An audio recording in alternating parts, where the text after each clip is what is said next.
एक हरे तोते को बाजार में लाल टोपी मिलती है। वो उसे पहन उड़कर पेड़ पर बैठ जाता है।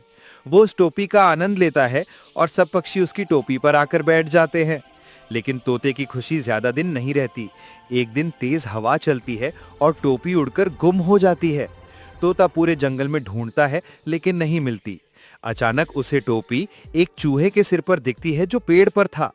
तोता और चूहा दोनों एक दूसरे को देखकर हंस पड़ते हैं।